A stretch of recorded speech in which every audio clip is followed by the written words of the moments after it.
Hello everyone, welcome to my UPSC. सभी सम्मानित शिक्षक, भावी प्रधानाचार्य, प्रधानाध्यापक, नमस्कार। Hello everyone, welcome to my UPSC. 2 unit हमने कंप्लीट कर लिए हैं, यूनिट 11 और 12। हम यूनिट 10 शुरू करना चाह रहे थे। यूनिट 10 उसके बाद में 11 और 12 के बाद में, जो पहले 12 किया उसके बाद 11, और फिर हम यूनिट 10 शुरू करना चाह रहे थे। लेकिन जब हमने यूनिट 10 और यूनिट 9, यूनिट 8 ये देखे हैं, तो उसके बाद एक चीज क्लियर हुई कि यूनिट 10 हम उसको शुरू कर लेंगे, लेकिन उसमें कई जगह है जो कुछ अधिनियम, नियम, शासन आदेश या डिपार्टमेंट के जो दिशा निर्देश हैं उनका जिक्र हो रहा था।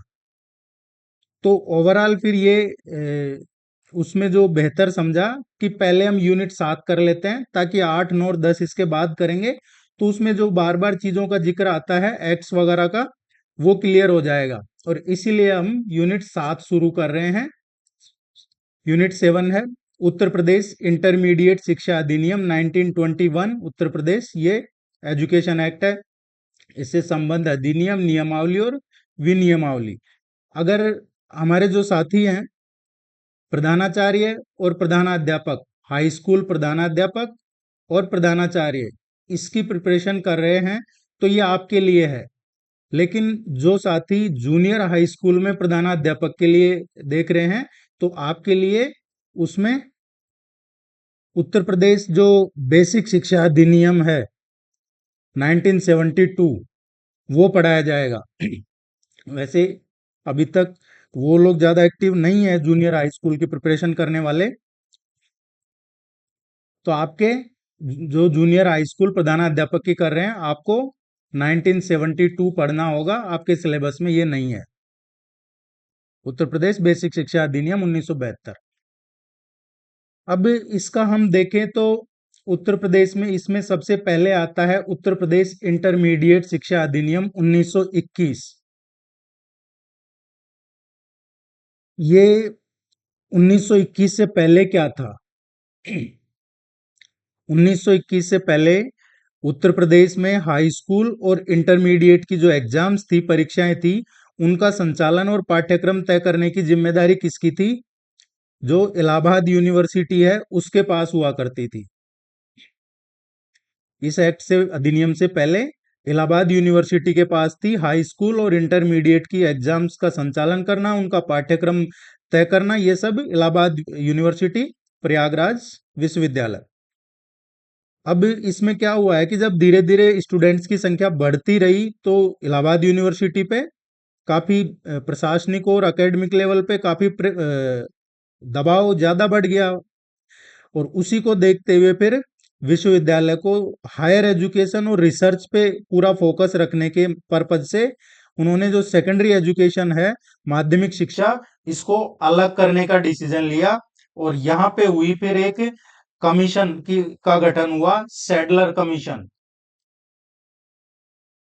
सैडलर कमीशन, सैडलर आयोग, ब्रिटिश सरकार ने 1917 में 1917 में सैडलर कमीशन का गठन किया था। इसको जनरली कलकत्ता विश्वविद्यालय आयोग भी कहा जाता है। कलकत्ता विश्वविद्यालय आयोग या सैडलर कमीशन एक ही है। और इसी ने सिफारिश की थी कि जो इंटरमीडिएट है, इंटरमीडिएट 12वीं तक अप टू 12th, इस शिक्षा को विश्वविद्यालय से मुक्त किया जाना चाहिए। इसको विश्वविद्यालय के कंट्रोल से, नियंत्रण से मुक्त किया जाना चाहिए। ये किसकी सिफारिशें थी? सैडलर कमीशन, कलकत्ता विश्वविद्यालय आयोग, 1917 ब्रिटिश सरकार ने ये कमीशन का गठन किया था। इस कमीशन का मानना था कि जो हाई स्कूल और इंटरमीडिएट है उसके लिए एक अलग और ऑटोनोमस बोर्ड होना चाहिए। एक अलग और ऑटोनोमस बोर्ड होना चाहिए जो विशेष रूप से स्कूल एजुकेशन की जो क्वालिटी है उसी पे ध्यान दे। और फिर ये कानून बनाया गया, इसको पारित किया गया। सैडलर कमीशन की सिफारिश के बाद में जो उस टाइम पे संयुक्त प्रांत की लेजिस्लेटिव काउंसिल हुआ करती थी, उसने इस विधेयक को तैयार किया। और 30 सितंबर 1921 को 30 सितंबर 1921 को इसको गवर्नर, और फिर बाद में 10 दिसंबर 1921 इसको तत्कालीन जो गवर्नर जनरल था उसकी अप्रूवल मिल गई थी। फिर इसको सरकारी गजट में कब प्रकाशित किया गया? तो इसको सरकारी गजट में प्रकाशित किया गया था 7 जनवरी को। 7 जनवरी 1922 को इसको सरकारी गजट में पारित किया गया था। और फिर 1 अप्रैल 1922 से यह अधिनियम पूरे राज्य में लागू हो गया था। तो उम्मीद है यहां से इसका बारे में हमें ये थोड़ी जानकारी हो गई होगी। 1 अप्रैल 1922 को ये पूरे राज्य में लागू हो गया था, और इसने पहली बार, और इसी के तहत फिर board of high school and intermediate education Uttar Pradesh UP board की स्थापना प्रयागराज में हुई। और बोर्ड ने अपनी पहली जो ऑफिशियल एग्जाम करवाई थी वो 1923 में करवाई थी। ये इसके बारे में थोड़ा सा ओवरव्यू था। अब इसका पूरा डिटेल में देखेंगे हम। और जो साथी हैं जिन्होंने कोर्स ज्वाइन नहीं किया है अभी, हमारी वेबसाइट विजिट कर लीजिएगा myupsc.in, या इस नंबर पे कांटेक्ट कर सकते हैं। टेस्ट सीरीज ज्वाइन करने का लिंक आपको कमेंट सेक्शन में और डिस्क्रिप्शन में भी मिल जाएगा। कुछ वीडियोज आपको यूट्यूब पे भी देखने को मिलेंगे। लगभग आपको 15% के आसपास, टोटल कोर्स का 15%, 15% के आसपास आपको यूट्यूब पे देखने को मिलेगा, वो एज ए डेमो मिलेगा। तो जो साथी वीडियो देख रहे हैं कि यूट्यूब पे भी है और आएंगे, तो यूट्यूब पे आपको अप्रोक्सीमेट 15 से 20%, मैक्सिमम 20%, अदरवाइज 15-20% के आसपास ये मिलेंगे। कुछ साथी क्या है कि जो YouTube पे ज्वाइन बटन है, उस ज्वाइन बटन को क्लिक करके वो ज्वाइन करके वो उसका स्क्रीनशॉट शेयर करते हैं, और फिर वो उसमें आर्गुमेंट वगैरह करते हैं कि अ, हमने आपका कोर्स ज्वाइन किया है, आप डिलीवर कीजिए। देखिए, वो 149 या 159 जो है वो चैनल ज्वाइन करने का है। अगर कोई साथी सपोर्ट सपोर्ट करना चाहते हैं तो यूट्यूब में ने हमको फैसिलिटी दे रखी है कि कोई आपको वॉलेंटियरी सपोर्ट करना चाहते हैं तो आपका चैनल ज्वाइन करके सपोर्ट कर सकते हैं। उस पर पूरा कंट्रोल यूट्यूब का रहता है, हमारा उस पर कोई कंट्रोल नहीं रहता है। तो ये आपसे निवेदन होगा कि अगर आप ये चैनल ज्वाइन करके स्क्रीनशॉट भेज रहे हैं तो वो कोर्स नहीं है। टेस्ट सीरीज कोर्स ये एक ही चीज है। इसमें आपको ऑनलाइन प्रैक्टिस टेस्ट, पूरे सिलेबस करवाया जाएगा, जिसमें ऑनलाइन प्रैक्टिस टेस्ट, उनका डिटेल्ड सॉल्यूशन पीडीएफ में, और आपके सिलेबस के नोट्स, और पूरा सिलेबस पढ़ाया जाएगा। कुछ साथी ये समझते हैं कि इसमें जीएस ही पढ़ाया जाएगा, नहीं, इसमें पूरी 12 यूनिट पढ़ाई जाएगी। ना सिर्फ पढ़ाई जाएगी, उनका रिवीजन भी करवाया जाएगा, सफिशिएंट प्रैक्टिस टेस्ट करवाए जाएंगे, और मिनिमम 100 कम से कम यहाँ से क्वेश्चन आने चाहिए, ये टारगेट लेके चल रहे हैं। कुछ हमारे साथी हैं जो कुछ इस तरह की चीजें कर रहे हैं कि वो सोशल सर्विस टाइप की। तो देखिए, सोशल सर्विस हमारा निवेदन है कि आप अपने लेवल पे कीजिए। अगर कोई आपके दोस्त हैं, जानकार हैं, तो आप उनकी फीस आप पे कर सकते हैं, लेकिन ऐसा मत कीजिए कि आप हमारा मटेरियल और ग्रुप का लिंक उनको दे रहे हैं। आप तो खुश हो जाते हैं कि आपने उनको ज्वाइन कर लिया, और वो भी खुश है कि हमने चैनल जो ज्वाइन कर लिया, लेकिन विद इन 5 मिनट में आप उस ग्रुप से निकाल दिए जाते हैं, और वो हमें भी अच्छा नहीं लगता है, और आपको पता भी नहीं चलता है कि आप उस ग्रुप में है ही नहीं। ये कुछ चीजें हैं जो हमारे साथियों के साथ शेयर करना जरूरी है कि सोशल सर्विस अपने हिसाब से कीजिए, हमारे साथ मत कीजिए। हमें सोशल सर्विस करनी होती है तो हम हमारे लेवल पे करते रहते हैं। और किसी कोई क्वेरी हो तो कमेंट सेक्शन ओपन है। अब हम शुरू करते हैं। उत्तर प्रदेश इंटरमीडिएट शिक्षा अधिनियम 1921। इस अधिनियम का नाम, ये इस अधिनियम का नाम हमने देखा अभी, UP intermediate education act 1921। Uttar Pradesh intermediate शिक्षा अधिनियम 1921 इसका नाम है अधिनियम का।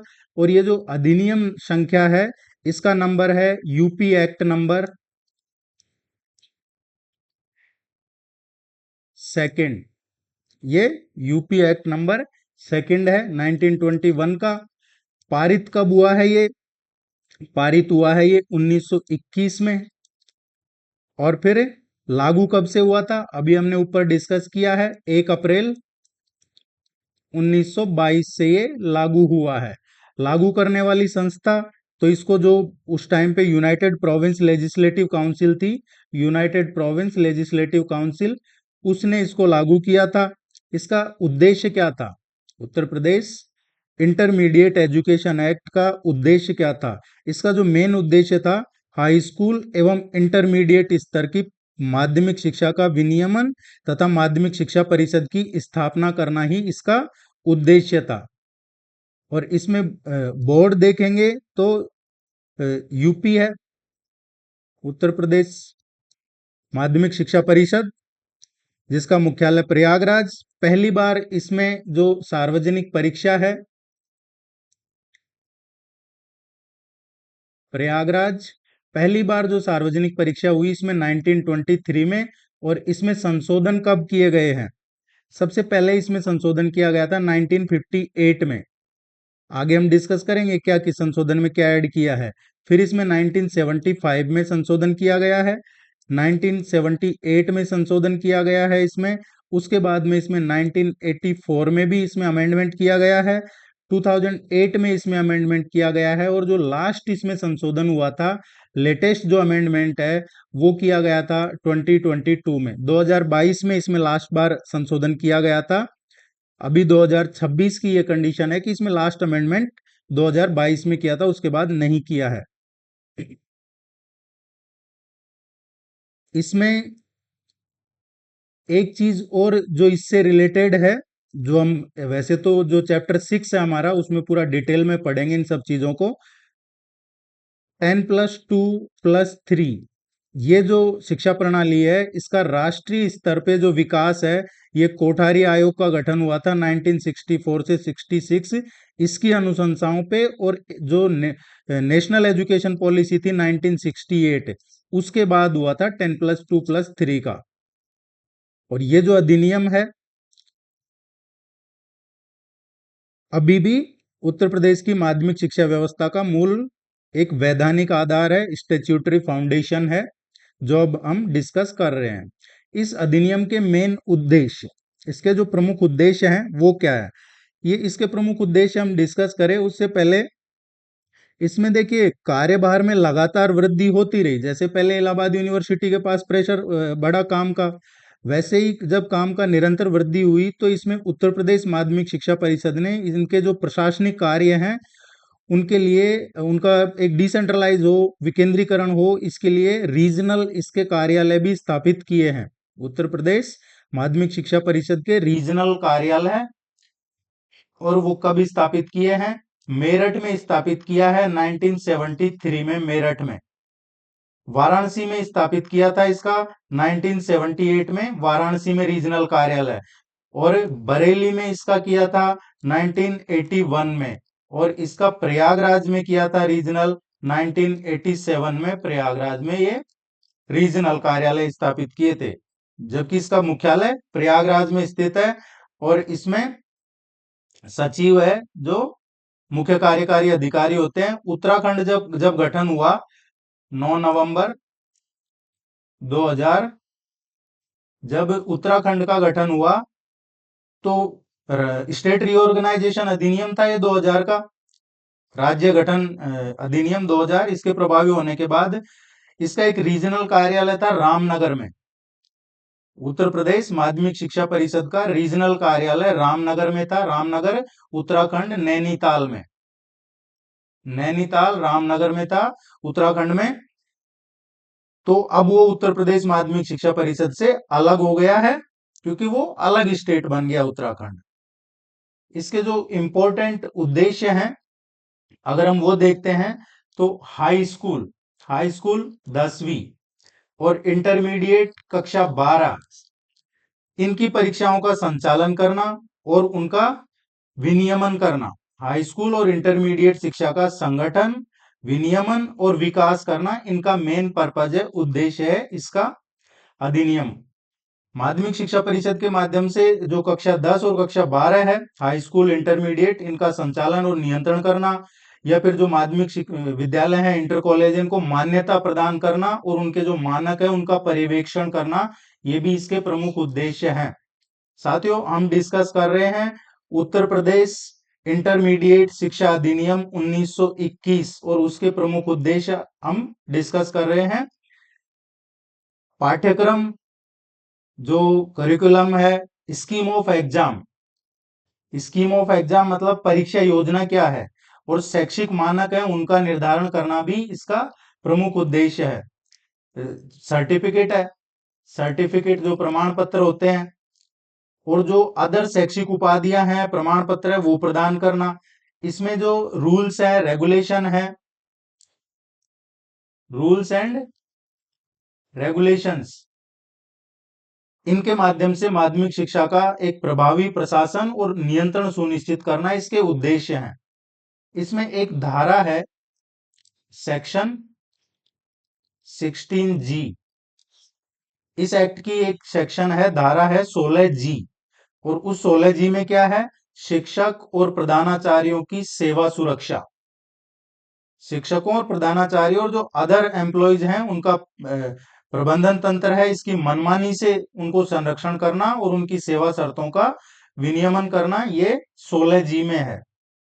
और इसको हम आगे इसमें देखेंगे तो देखिए, किसी भी कोई भी स्थायी शिक्षक या प्रधानाचार्य हैं, कोई भी परमानेंट शिक्षक या प्रधानाचार्य हैं, अगर उनको बर्खास्त, बर्खास्त मतलब डिसमिसल या रिमूव करना, इसके अलावा या फिर उनको reduce in rank, reduce in rank जो जिसको कहा जाता है पदावनत, या फिर उनको टर्मिनेट, उनका टर्मिनेशन,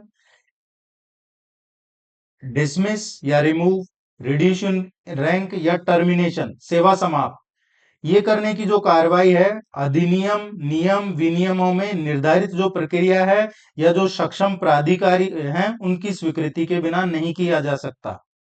तो जो सक्षम प्राधिकारी हैं उनकी स्वीकृति, और उसके बाद में जो अधिनियम नियम विनियम है उनमें जो एक निर्धारित प्रोसेस है, उसी के तहत किसी भी स्थायी शिक्षक या प्रधानाचार्य को बर्खास्त, रिड्यूशन रैंक या टर्मिनेट किया जा सकता है। और ये किसमें है, सेक्शन 16G, धारा 16G इस एक्ट की। ये और इसमें जो प्रबंधन समिति है, किसी शिक्षक के विरुद्ध अगर कोई डिसिप्लिनरी एक्शन लेती है, अनुशासनात्मक कार्रवाई या सस्पेंशन करती है, तो उसे अधिनियम और जो विनियमन है उनके अनुसार निर्धारित समय सीमा में जो सक्षम शिक्षा प्राधिकारी है उनसे अप्रूवल लेना होता है। प्रबंधन समिति उनको अप्रूवल लेना होगा सक्षम जो शिक्षा प्राधिकारी है उनसे, अगर वो कोई कार्रवाई करती है प्रबंधन समिति। इस व्यवस्था का जो उद्देश्य है वो है principle of natural justice, principle of natural justice, principle of natural justice, प्राकृतिक न्याय, सेवा सुरक्षा और शिक्षकों के अधिकारों की रक्षा सुनिश्चित करना, यह है सेक्शन 16G।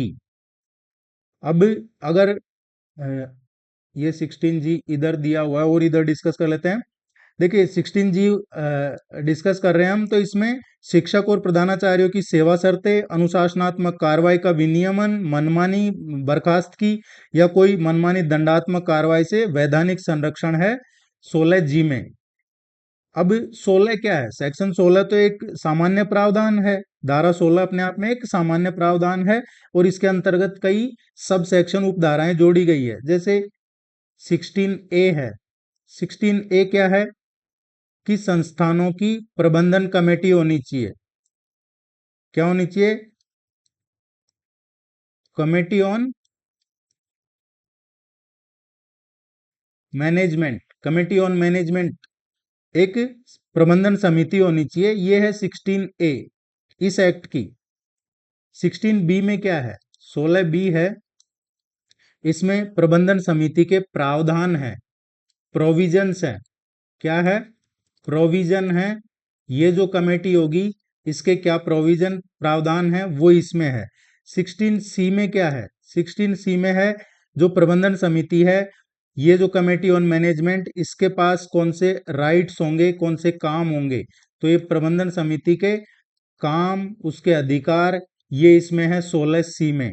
इसके अलावा एक 16D है जिसमें संबंधित प्रशासनिक प्रावधान है कुछ जो रिलेटेड एडमिनिस्ट्रेटिव, इसमें प्रोविजन है, संबंधित प्रशासनिक प्रावधान।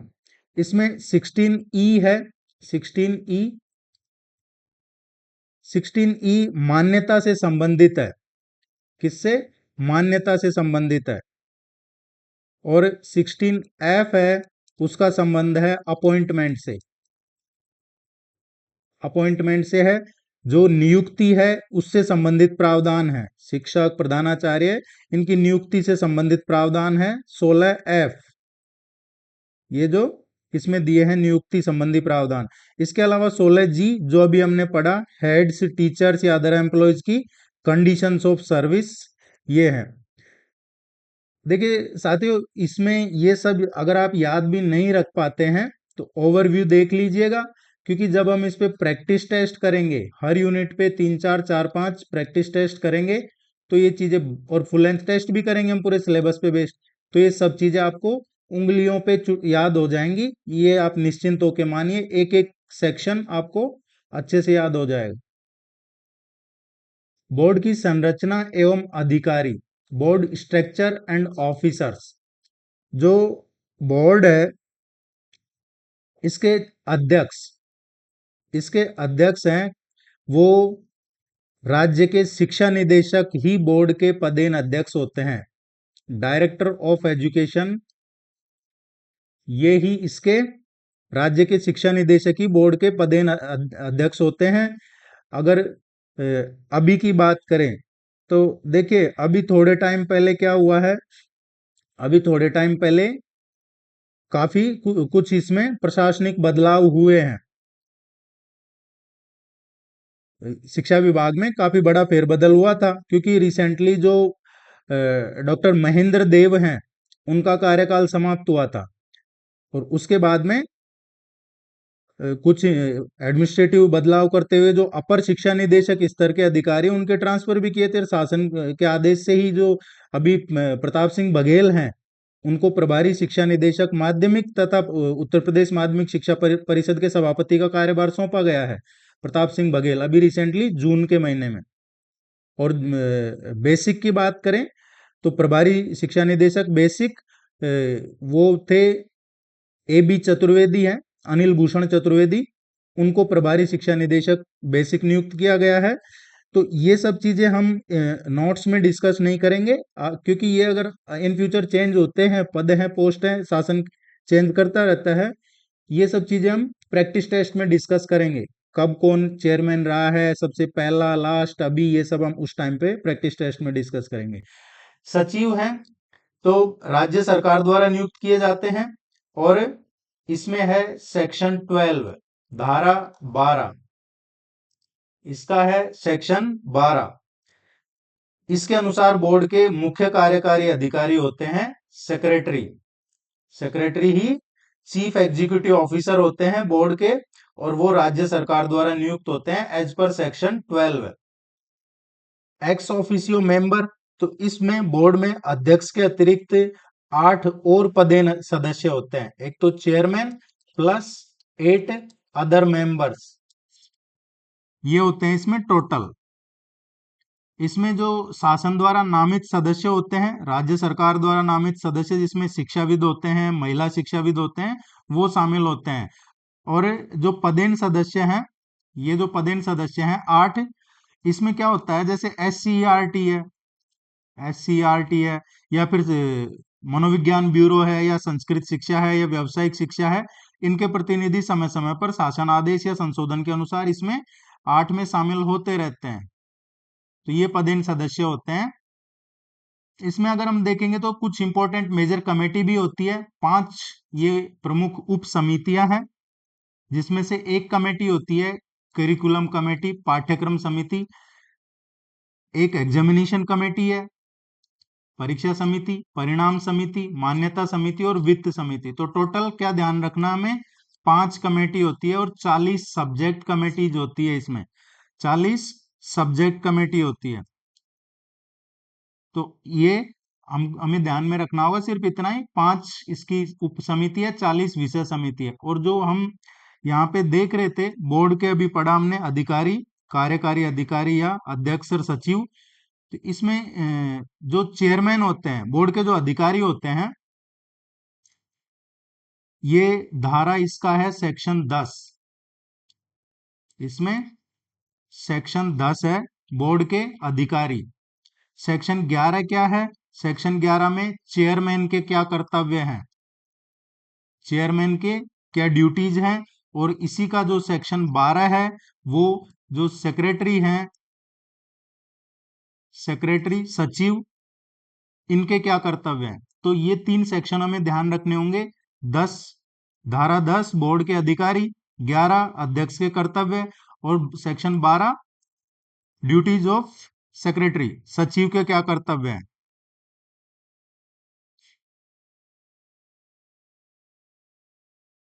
अब इसमें आगे देखते हैं हम बोर्ड के पास क्या पावर है, बोर्ड की शक्तियां क्या है, पावर। बोर्ड को जो पावर मिला है, ये कहां से मिला है? ये जो एक्ट पढ़ रहे हैं हम, इस एक्ट की धारा है, इसका सेक्शन है 7। इसकी धारा 7 है। उत्तर प्रदेश इंटरमीडिएट शिक्षा अधिनियम 1921, इसकी धारा 7 है, 7। इसके अंतर्गत उत्तर प्रदेश माध्यमिक शिक्षा परिषद यू इसको माध्यमिक शिक्षा के विनियमन, परीक्षा के संचालन, शैक्षणिक विकास और इसके ये सब करने के लिए कुछ शक्तियां प्रदान की गई है। इसमें देखेंगे तो शैक्षणिक और पाठ्यक्रम संबंधी शक्तियां हैं सेक्शन 7 के अकॉर्डिंग। हाई स्कूल और इंटरमीडिएट स्तर का जो कुरिकुलम है, पाठ्यक्रम सिलेबस, इसका निर्धारण हो और संशोधन करना, उसका निर्धारण निर्धारण और संशोधन दोनों करने का पावर है इनके पास। पाठ्यक्रम और जो अदर शैक्षणिक सामग्री है, उसका प्रकाशन, अनुमोदन या फिर रिकमेंडेशन, जो अनुशंसा है, ये करना भी इनका पावर है, शक्ति है। और अन्य शिक्षा बोर्ड और जो विश्वविद्यालय, इनकी परीक्षाओं को समकक्ष घोषित करना, ये इनका इनकी पावर है। परीक्षा एवं प्रमाणन संबंधी शक्तियां क्या है? तो जैसे परीक्षा और प्रमाणन शक्ति की बात करें तो हाई स्कूल और इंटरमीडिएट परीक्षाओं का संचालन करवाना, परीक्षा परिणाम घोषित करना, जो सफल हो चुके अभ्यर्थी उनका मार्कशीट, प्रमाण पत्र, ये सब जारी करना, परीक्षा केंद्रों का निर्धारण करना, परीक्षा व्यवस्था का पर्यवेक्षण करना, ये भी इनके पावर है। संस्थागत मान्यता एवं प्रशासनिक शक्तियां, माध्यमिक शिक्षण संस्थानों को निर्धारित मानकों के अकॉर्डिंग जो रिकॉग्नाइजेशन प्रदान की जाती है, वो पावर भी इनके पास है। धारा 7A है ये, सेक्शन 7A। इसके अंतर्गत अगर आवश्यकता अनुसार नए विषय या कोई नया सेक्शन, कोई नया विषय या नया कोई अनुभाग अथवा जो पाठ्यक्रम है, उसके लिए कोई भी टेम्परेरी या कंडीशनल रिकॉग्नाइजेशन प्रदान करना है, तो वो भी शक्ति इनके पास है धारा 7A में। धारा 7A के अकॉर्डिंग आवश्यकता है तो नए विषय, नया अनुभाग या नया पाठ्यक्रम या इसके लिए अस्थायी और सशर्त मान्यता प्रदान करते हैं ये। और नियम या विनियमन है, इनका उल्लंघन करने वाले संस्थानों के विरुद्ध नियमानुसार कार्यवाही करना और आवश्यकता होने पर उनकी मान्यता भी वापस ले सकते हैं, रद्द कर सकते हैं। इसकी संस्तुति सक्षम प्राधिकारी को भेजते हैं ये। तो इसमें से जो इंपॉर्टेंट है वो क्या ध्यान रखना है? धारा 7 section 7, powers of the board, powers इसकी बोर्ड की शक्तियां, जो पाठ्यक्रम, परीक्षा परिणाम या फिर प्रमाण पत्र, समकक्षता निर्धारण, इसका अधिकार बोर्ड को प्राप्त है एज पर सेक्शन 7। और जो सेक्शन 7A है, 7A, धारा 7A, इसमें क्या है? अस्थायी या सशर्त मान्यता से संबंधित है ये टेम्पररी है और कंडीशनल मान्यता से संबंधित है, परमानेंट मान्यता से संबंधित नहीं है। साथ ये आवश्यकता अनुसार टेम्पररी व्यवस्था के लिए है। बोर्ड माध्यमिक शिक्षा के क्षेत्र में एक स्टेट्यूटरी और ऑटोनोमस निकाय के रूप में काम करता है। और जो राष्ट्रीय शिक्षा नीति की बात करें हम, नेशनल एजुकेशन पॉलिसी 2020 2020 या फिर राज्य सरकार की जो अन्य शैक्षिक नीतियां हैं, इनके अनुरूप ही पाठ्यक्रम और परीक्षा प्रणाली में जो परिवर्तन है, बोर्ड अपने अधिनियम, नियम या इनके अकॉर्डिंग लागू करता है। तो ये 2 धाराएं हमें ध्यान रखनी है। नेक्स्ट देखते हैं मान्यता एवं प्रशासन योजना। मान्यता और प्रशासन योजना की देखेंगे तो ये पूरा जो है ये आता है 16A से और 16CCC। ये धाराएं हैं जो मान्यता और प्रशासन योजना से संबंधित है। ये स्कीम ऑफ एडमिनिस्ट्रेशन है। प्रत्येक मान्यता प्राप्त संस्था को स्कीम ऑफ एडमिनिस्ट्रेशन बनानी ही होती है। हर मान्यता प्राप्त संस्था को प्रशासन योजना बनानी ही होती है, जिसे निदेशक से अनुमोदित करना अनिवार्य होता है।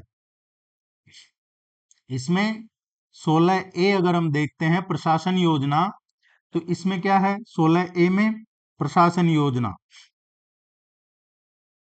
इसमें हर मान्यता प्राप्त अशासकीय माध्यमिक शिक्षण संस्थान के लिए प्रशासन योजना अनिवार्य होती है। प्रत्येक प्रशासन योजना के संस्था के जो मैनेजमेंट है, एडमिनिस्ट्रेशन है या उनका जो फंक्शनिंग है, इसका मूल दस्तावेज होती है प्रशासन योजना। कोई भी इंस्टीट्यूट है, किसी भी इंस्टीट्यूट का जो मूल दस्तावेज है वो क्या होता है, उसका स्कीम ऑफ एडमिनिस्ट्रेशन।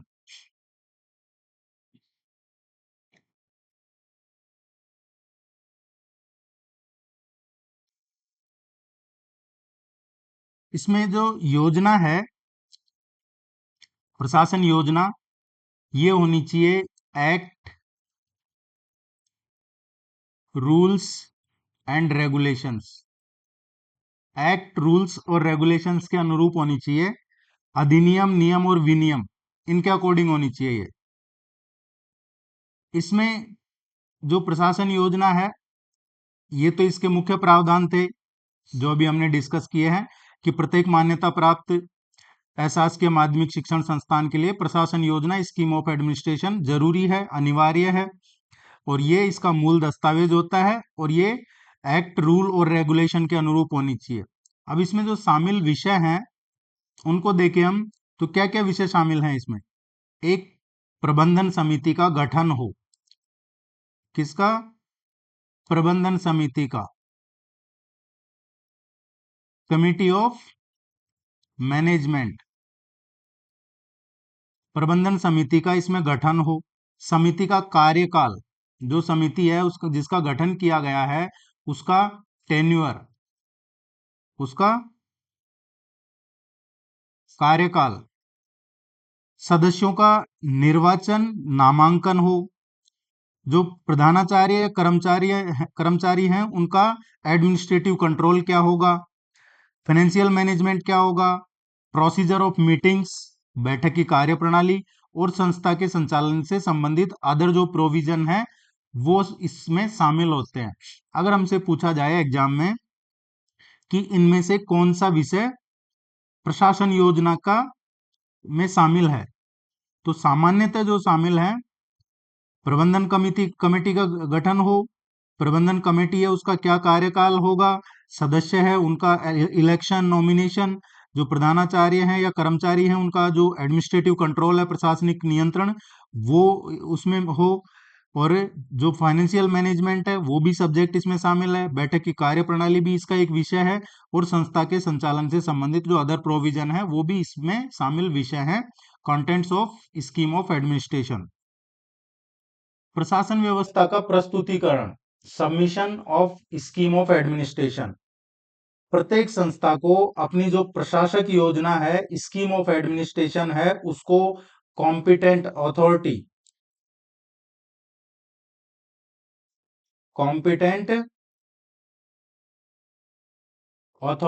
जो भी सक्षम प्राधिकारी हैं उनके समक्ष प्रस्तुत करनी होती है। इस यदि योजना अधिनियम और नियमों के अनुरूप नहीं है तो उसमें जरूरी फिर मॉडिफिकेशन, संशोधन करने के लिए उसको दिशा निर्देश दिए जाते हैं, और संशोधित योजना अनुमोदन के बाद में ही प्रभावी होती है। इसको अप्रूवल मिलने के बाद ही ये लागू होती है, प्रभावी होती है। तो हमसे क्या पूछा जा सकता है, प्रशासन योजना का प्रस्तुतिकरण, सबमिशन किस सेक्शन में है? तो प्रशासक योजना है, प्रशासन योजना, इसका जो सबमिशन है ये सेक्शन 16B में है।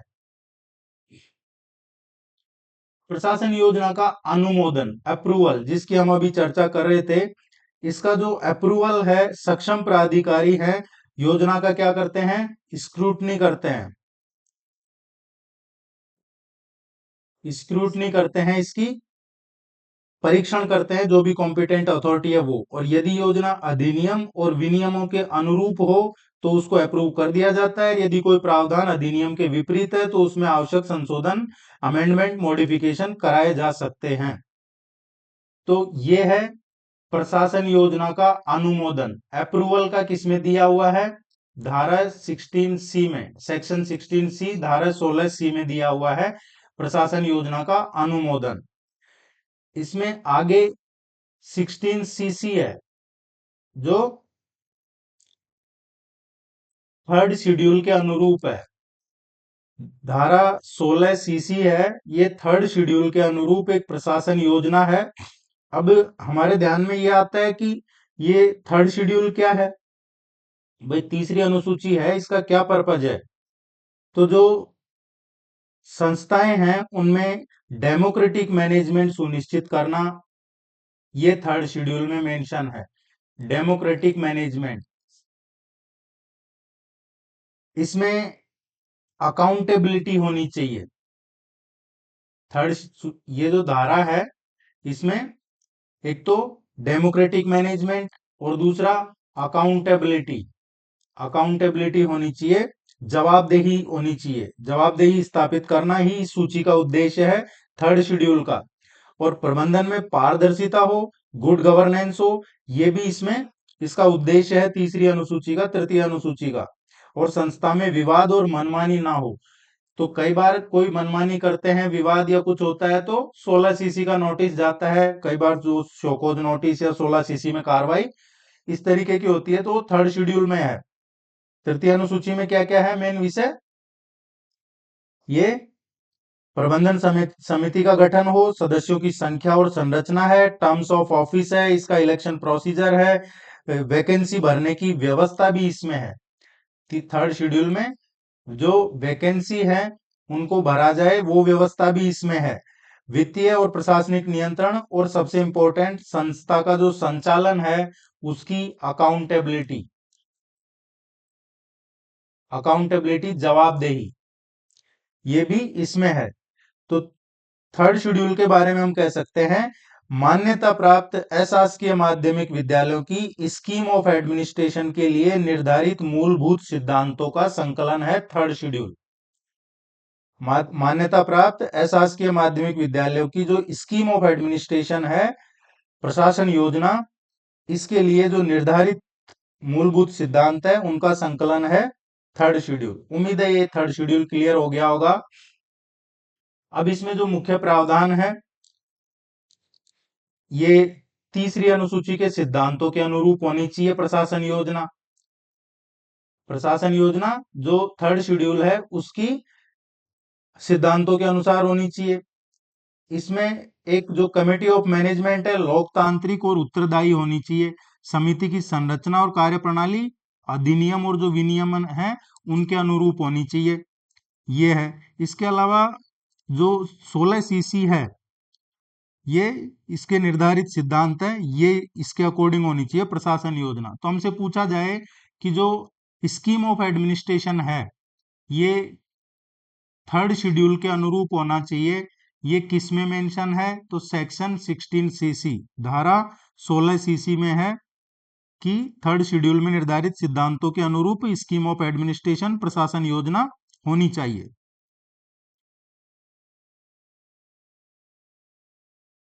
अभी अभी तक हमने क्या पढ़ लिया है इसमें, तो 16CC का देखें अगर, तो 16CC में क्या है, स्कीम ऑफ एडमिनिस्ट्रेशन का थर्ड शेड्यूल। इसमें थर्ड शेड्यूल है लोकतांत्रिक, उत्तरदायी और पारदर्शी प्रबंधन हो, प्रबंधन समिति का गठन, चुनाव, कार्यकाल, शक्तियां, कार्यप्रणाली। अगर हमसे पूछा जाए प्रशासन योजना किसके अनुरूप होनी चाहिए, प्रशासन योजना थर्ड शेड्यूल के अनुरूप होनी चाहिए। प्रशासन योजना में संशोधन, धारा 16 CCC है ये, इसमें है modification of scheme of administration. कोई प्रशासन योजना, अधिनियम, नियम, विनियम या फिर थर्ड शेड्यूल के कंसिस्टेंट नहीं है, इनकॉन्सिस्टेंट है, असंगत पाई जाती है, तो फिर उसमें संशोधन करवाया जाता है। और संस्था को, जो पूर्व संस्था है उसको एक्सप्लेनेशन और उसको अपॉर्चुनिटी ऑफ हियरिंग भी दिया जाता है। उसको कहते हैं 16 CCC प्रशासन में संशोधन। और इसके तहत अगर कोई भी प्रशासन योजना अधिनियम, नियम, विनियमन या फिर थर्ड शेड्यूल के अकॉर्डिंग नहीं है तो उसमें संशोधन कराया जा सकता है। और संशोधन से पहले एक्सप्लेनेशन, उसको एक्सप्लेनेशन किया जाता है कि आप एक्सप्लेन कीजिए, और फिर उसको उसको अपॉर्चुनिटी दी जाती है, जिसे कहते हैं सुनवाई का अधिकार, अपॉर्चुनिटी ऑफ हियरिंग। और संशोधित योजना अनुमोदित होने के बाद फिर वो प्रभावी मानी जाती है। तो 16 CCC में क्या है, संशोधन का प्रावधान है इसमें।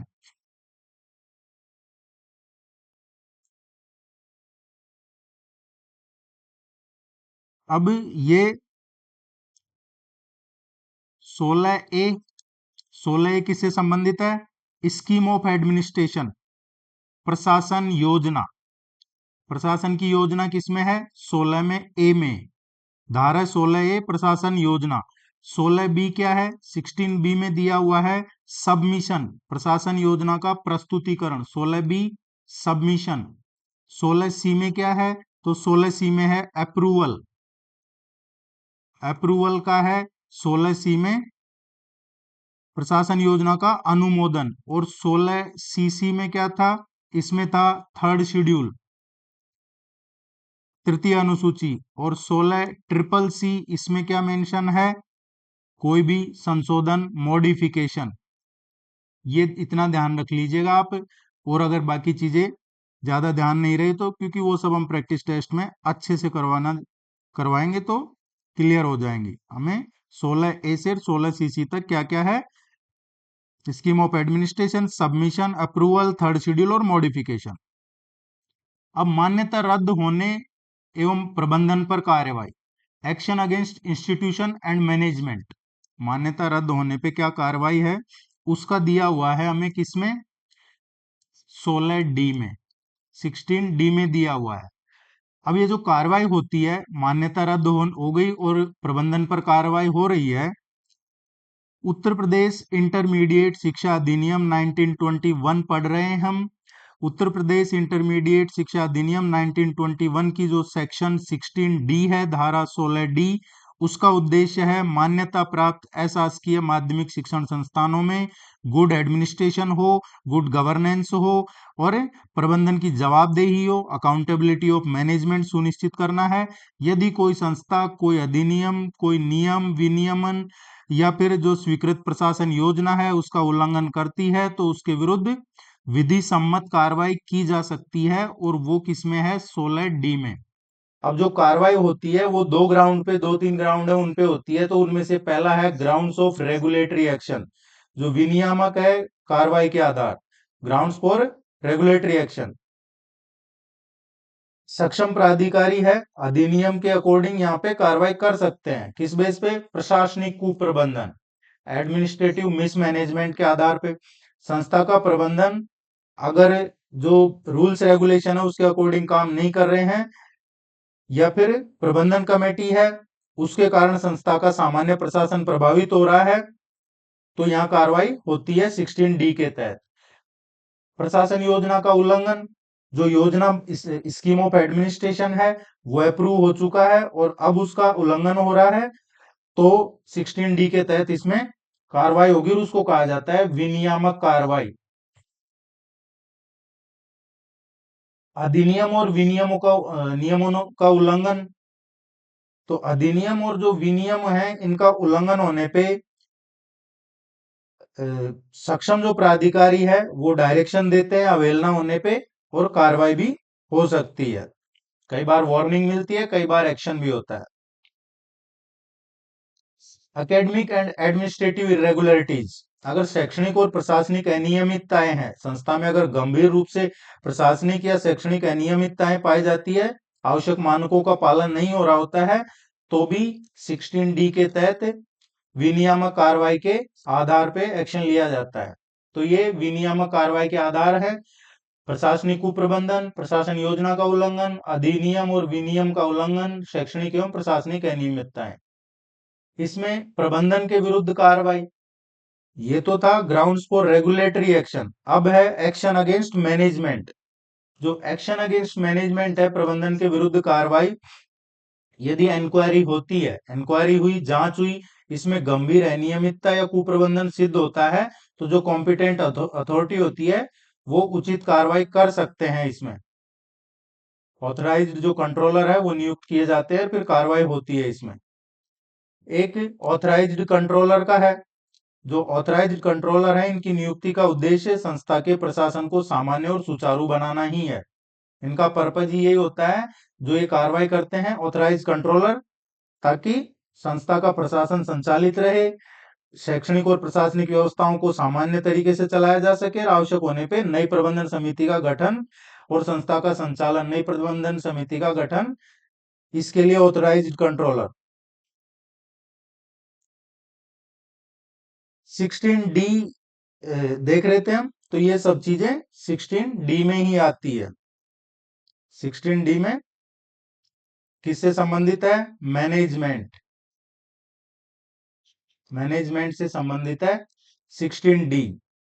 मिसमैनेजमेंट नहीं हो, अच्छे से प्रबंधन हो, या फिर ऑथराइज कंट्रोलर, ये ध्यान रखिएगा, ये भी 16D में ही आता है।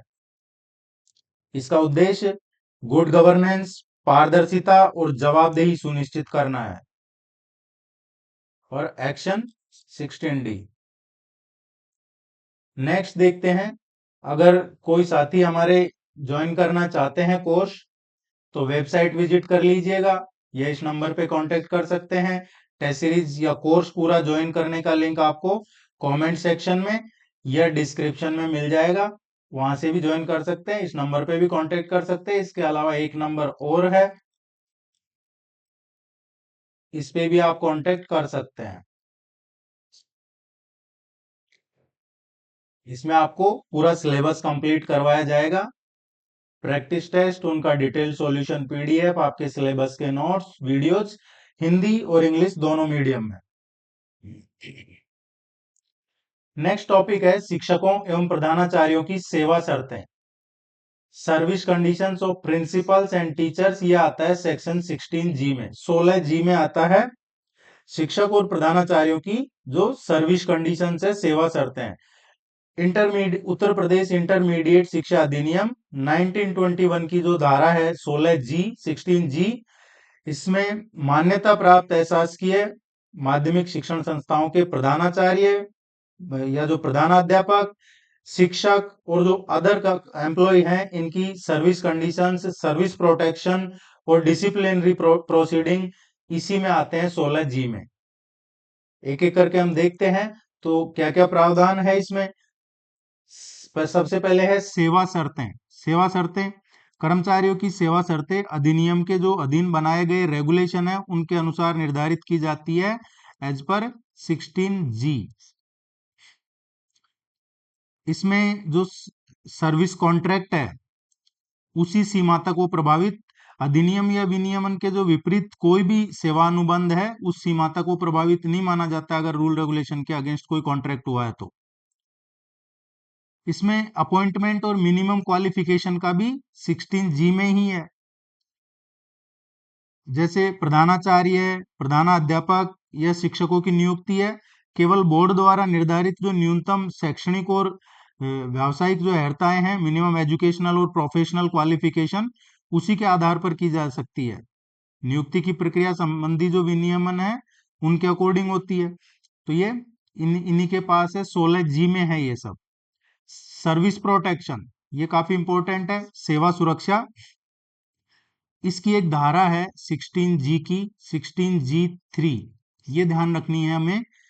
16G3 इसके अनुसार प्रबंधन समिति, जिला विद्यालय निरीक्षक इसकी पूर्व लिखित स्वीकृति के बिना धारा 16G3 सेक्शन 16G3 इसके अकॉर्डिंग जो प्रबंधन समिति है, कमेटी ऑफ मैनेजमेंट, जिला विद्यालय निरीक्षक जो होते हैं, इंस्पेक्टर या DIOS, इनसे पहले लिखित स्वीकृति लेती है। बिना लिखित स्वीकृति के किसी शिक्षक या प्रधानाचार्य को वो डिसमिस नहीं कर सकते, उनको रिमूव नहीं कर सकते, उनको डिस्चार्ज नहीं कर सकते और रिड्यूस इन रैंक नहीं कर सकते। बिना पूर्व लिखित स्वीकृति के कोई भी कमेटी, प्रबंधन समिति है, खुद से एक्शन नहीं ले सकती है। ये किसमें है? 16G3 में। डिसिप्लिनरी प्रोसीडिंग्स, फोर्थ, किसी भी दंडात्मक कार्रवाई करने से पहले जो एक ड्यू प्रोसेस है उसका पालन करना होता है, ड्यू प्रोसेस। और ये किसमें लिखा हुआ है? 16G में। जो निर्धारित प्रक्रिया है उसका पालन किया जाएगा। अगर किसी ने कोई किसी के अगेंस्ट डिसिप्लिनरी एक्शन लिया जा रहा है तो उसमें निर्धारित प्रक्रिया का पालन करना अनिवार्य है, और इसी को कहा जाता है प्रिंसिपल ऑफ नेचुरल जस्टिस। निलंबन है, निलंबन का अधिकार। निलंबन की कार्रवाई है, ये इसमें है, पॉइंट नंबर 5 पढ़ रहे हैं हम। इसमें 16G में है 7, धारा 16G का 7, इसके अनुसार जो DIOS है उनकी स्वीकृति के बिना निलंबन आदेश 60 दिनों से अधिक प्रभावी नहीं रहता है। अगर सस्पेंड कर भी दिया है तो उनकी स्वीकृति के बिना 60 दिनों से ज्यादा दिन तक वो प्रभावी नहीं रहता है। यदि निर्धारित अवधि में अनुमोदन प्राप्त नहीं होता है तो निलंबन ऑटोमेटिक ही वो निष्प्रभावी हो जाता है। ये 16G7 में मेंशन है। अपील का अधिकार है सभी के पास, राइट टू अपील। बर्खास्तगी या फिर कोई अदर दंडात्मक आदेशों के विरुद्ध संबंधित कर्मचारी को अधिनियम और जो विनियमन है उनके अकॉर्डिंग कॉम्पिटेंट अथॉरिटी के समक्ष अपील करने का पूरा अधिकार प्राप्त है, और सक्षम अधिकारी को इसमें अपील करने का अधिकार है। तो ये था हमारा 16G, शिक्षक और प्रधानाचार्यों की सेवा शर्तें। नेक्स्ट है अधिनियम में कुछ संशोधन हुए हैं वो। तो देखिए, अधिनियम के संशोधन तो हम देखेंगे, लेकिन जैसा हमारी आदत है हर टॉपिक के बाद में उसका ओवरव्यू बताने की, तो इसका ओवरव्यू अगर हम देखेंगे, इसमें एक चीज और है, वो देख लेते हैं। 16E, 16EE है, और ये रीएब्जॉर्प्शन ऑफ रिट्रेंच्ड एम्प्लॉय से संबंधित है, कर्मचारियों का पुनः अवशोषण। ये है 16EE में। धारा 16EE एक स्वतंत्र धारा है, और जिसको उत्तर प्रदेश एक्ट नंबर 25, उत्तर प्रदेश ये यूपी एक्ट नंबर 25 ऑफ 1975, इसके द्वारा अधिनियम में जोड़ा गया था। जो अधिनियम है जो हम पढ़ रहे हैं, उस अधिनियम में ये जोड़ा गया था 1975 में, यूपी एक्ट नंबर 25, सॉरी ये 26 है, 25 नहीं है, 26 है। इसमें जोड़ा गया था 16EE, और इसमें क्या प्रावधान था?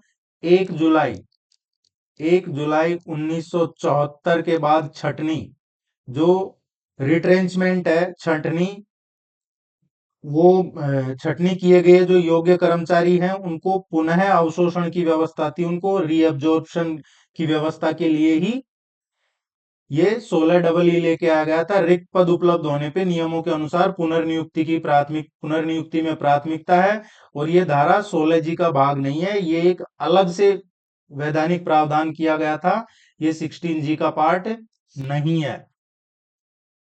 अब हम देखें तो 16G पढ़ा है अभी हमने, शिक्षक और कर्मचारियों की सर्विस कंडीशन, सेवा शर्तें। इसके अलावा जो इंपॉर्टेंट था 16G3, 16G3 में क्या था? बिना जो कॉम्पिटेंट अथॉरिटी है, चाहे DIOS है, उनकी पूर्व स्वीकृति के बिना बर्खास्त या सेवा मुक्ति या पदावनति नहीं की जाएगी। इसके अलावा 16G7 है, इसमें बिना स्वीकृति के अगर किसी ने निलंबन हुआ है, किसी का सस्पेंशन, तो 60 दिनों से ज्यादा प्रभावी नहीं होगा और बाद में वो ऑटोमेटिक निष्क्रिय हो जाता है अगर उससे अप्रूवल नहीं मिला तो। और जो 16 डबल ई पड़ा है 1 जुलाई 1974 के बाद छटनी किए गए कर्मचारियों को वापस सी पुनः अवशोषण का प्रावधान। उम्मीद है ये आपको क्लियर हो गया होगा, नहीं तो प्रैक्टिस टेस्ट में फिर अच्छे से क्लियर हो जाएगा। अधिनियम के प्रमुख संशोधन, major amendments to the intermediate education act 1921। UP act number 7 है 1966 का। इसमें क्या मेजर चेंज किए गए? एक्ट तो पढ़ रहे हैं हम 1921 का, लेकिन इसमें अमेंडमेंट किया गया 1966 में, संशोधन किया गया। और क्या परिवर्तन किया? धारा 16G इसके सहित सेवा संबंधी प्रावधानों में महत्वपूर्ण संशोधन किए गए।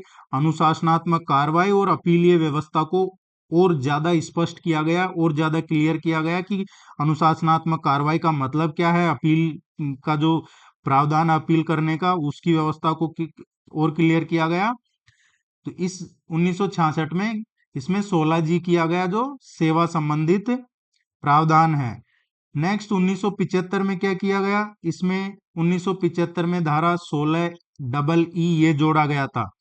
और अभी हमने पढ़ा 1 जुलाई 1974, 1 जुलाई 1974 के बाद जो छटनी किए गए कर्मचारी है उनको पुनः अवशोषण का प्रावधान 1975 में संशोधन किया गया था। यूपी एक्ट नंबर 26 है ये। यूपी एक्ट नंबर 12 ये 1978 का है, 1978 का। और इसमें धारा 7E जोड़ी गई थी, सेक्शन 7E जोड़ा गया था। और ये कब से लागू हुई धारा 7E?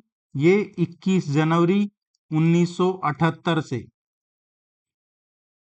एक्ट नंबर फर्स्ट 1981 का ये क्या था? तो ये 1980 का संशोधन है।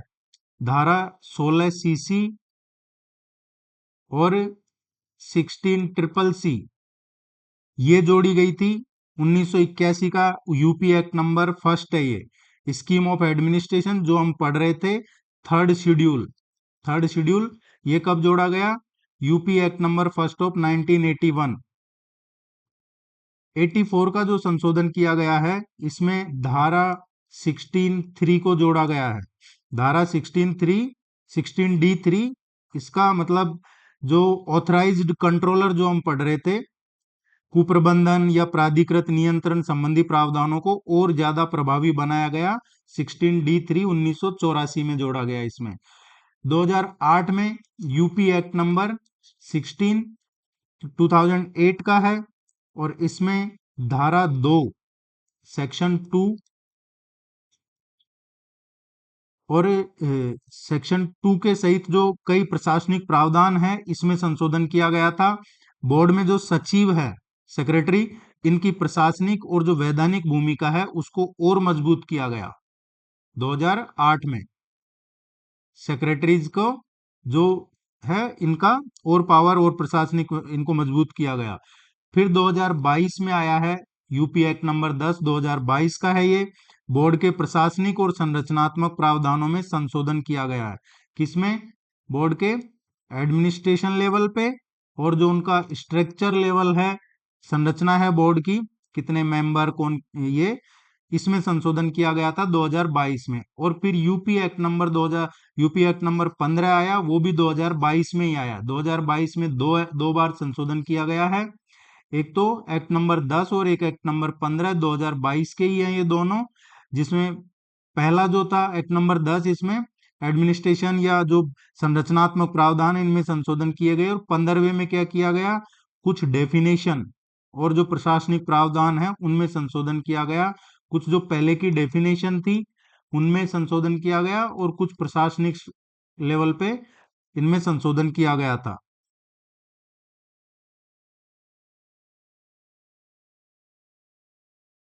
तो साथियों ये था आपका इसका पहला पार्ट। अब शुरू करेंगे हम मेन टॉपिक, यूनिट 7 अब शुरू होगी इसके बाद, क्योंकि ये पढ़ना बहुत जरूरी था हमारे लिए।